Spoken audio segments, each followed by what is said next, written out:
Hey everyone, it's your boy DeAno Jackson. Okay, this is my review of the movie Dark Shadows. I just went ahead and actually saw that a little bit earlier on today. It is still today. It's like okay, it's only past 11, so I went ahead and saw that a little bit later on, earlier on today. And all right, let me just get into it. It's like of course this here is a reunion once again of Johnny Depp and well, of course, Tim Burton. It's like it seems like they can't do anything without one another. It's like Tim Burton makes a movie, Johnny Depp is going to be on it. And honestly, I saw the trailers for this, you guys, and I was kind of thinking that this will be a little bit goofy and that I really wouldn't like it. But you know what? I kind of did. Johnny Depp did an absolutely beautiful job of portraying Barnabas Collins. Now, okay, granted, I'm not a huge fan of the TV show Dark Shadows. Dark Shadows was, of course, a kind of soap opera type of thing back from when my dad was growing up. My dad was a huge Dark Shadows fan, and I unfortunately for you guys cannot review this from that mindset. But as a film, I did legitimately enjoy it. I thought it would be goofy, and it wasn't. It was kind of silly, and it kind of had his in jokes. Again, Johnny Depp did a great job. I really like seeing Michelle Pfeiffer in her role. Eva Green, who played the pretty much the villain in this piece. Angelique Bouchard, I think her name was. Also did a brilliant job, and oh my God, is Eva Green beautiful? And also, actually, surprising this one, I didn't know this, but Jackie Earl Haley played the housekeeper of the Collins house, and Jackie Earl Haley is like, I mean, if you don't know him, you should because he played Rorschach in The Watchmen, and of course, he played Freddy Krueger in the Nightmare on Elm Street reboot, and he did a brilliant job. You had Chloe Moretz. I'm not sure if I'm pronouncing that right. As one of the Collins, who I'm gonna get into that later.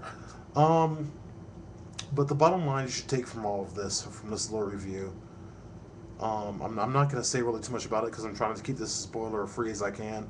It's like it wasn't as goofy as I thought it would be, and there were a lot of legitimately funny moments, and the drama was really kept high.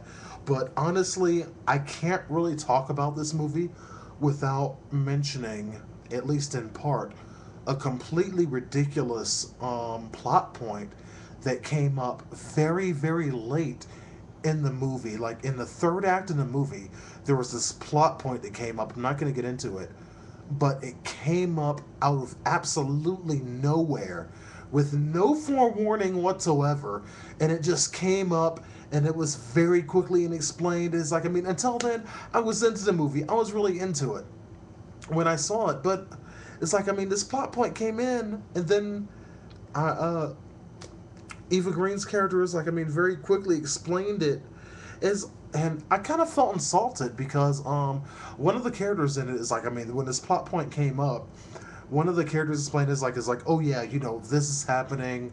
Don't worry about it. Let's not make a big deal out of it or whatever. And I kind of felt that they were speaking to the audience at that point, saying, okay, I know this plot point came up, very late in the movie, but don't think about it too much. And I kind of felt that was insulting to the audience. I mean, that was just bad writing.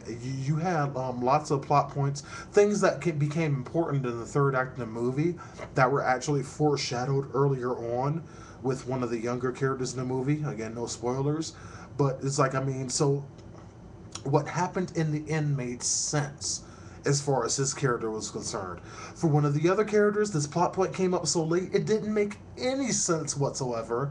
And their way of, telling you not to worry about it and explaining it that quickly, it's like, I mean, it took me completely out of the experience and kind of turned on the film critic for me.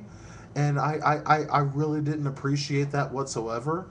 But overall, I'm gonna have to say that I enjoyed this movie. In spite of that, I enjoyed it. I wouldn't go out, pay full price for it or anything.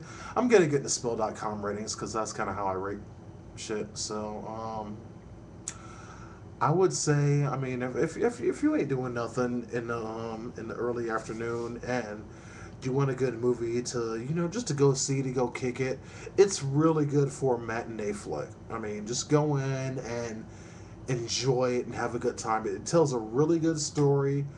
Um, the things in it make sense in its own universe, and in spite of what I thought, particularly after speaking to Matt Atchity over at Rotten Tomatoes, I kind of wasn't really expecting much for this movie, but in spite of myself, I actually did enjoy this movie. So I'm gonna go ahead and say, go ahead and check it out. For God's sakes, don't go at full price. Go check it out as a matinee. Have some fun with it, and you will enjoy this movie. But just again, that plot point that comes up at the end, that's the one thing that I really took away from this, was that plot point at the end. It's like, I'm sorry, I can't really forgive that. That's just bad writing, and I hate bad writing. You guys know that. But overall, Dark Shadows was a decent movie, and it's something I think you guys would get a kick out of. So definitely go ahead and check it out. And that's really all I got for you right now. So I will see you guys in the next review. Y'all take it easy.